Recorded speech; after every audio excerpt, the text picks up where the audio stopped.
Hey guys, Cody here.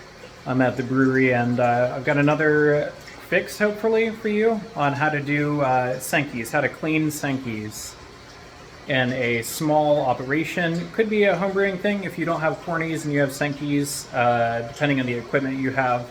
I've seen some jerry-rigged ones set up. I've seen fancy ones on More Beer for north of $300 for the thing. But I'm going to show you the setup that I've got going to clean Sankes here. And hopefully it might help you figure out one that will work for you. We've got a Riptide pump here, and it is not peristaltic. It's got to be wet, got to be primed. We've got a sump over here, just one of our kettles with a tri-clamp on it, and that will be holding our PBW or hot water or sanitizer, whatever we've got going on. We only have 6-ish kegs right now, and we don't have a ton more than that at one time. So the scale we're using is really small. So we'll have our PBW in here. It'll get pulled through this line into the pump. Got a T-clamp here. Both sides of the pump have a valve on it to be able to turn off and on. The T-clamp has gas in it, and that just goes to a tank right here. Make sure it's closed.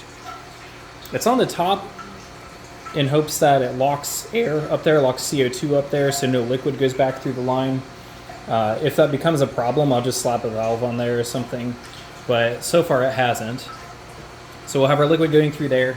Down here, we've got 2 kegs supporting the one we're cleaning, and we've got just a D-style coupler there with the ball removed and the one-way air gasket removed, so it's just as open as we can get it.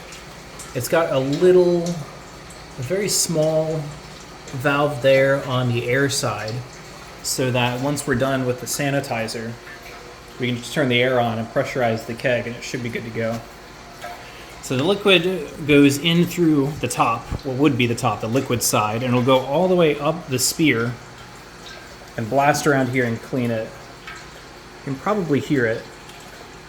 Sometimes these have filled up as we've been doing it. Other times it just blasts around and doesn't quite fill up. If it does, we want to have more than 5 gallons of liquid in here. So I have this one filled to, you can't really see in there, but about 7 gallons, maybe 8 of liquid.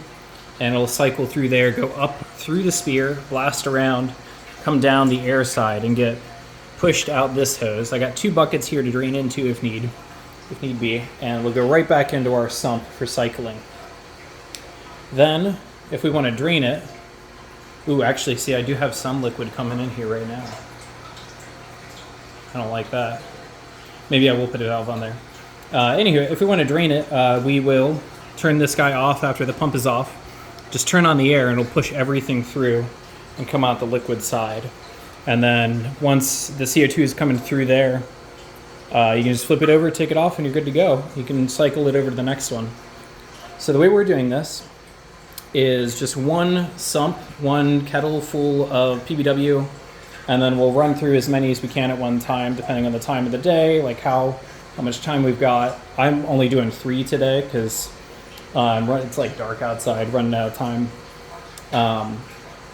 And you can cycle through your PBW ones, then you can cycle through hot water once or twice, and then your Sani. I made these little cardboard tokens temporarily, just so we know which ones have been PBW'd, which ones have had hot water, and once they're Sani'd, they'll be pressurized already, so we can just put our green caps on there and call it a day.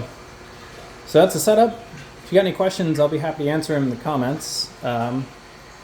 Hopefully this helps you guys in your small operations.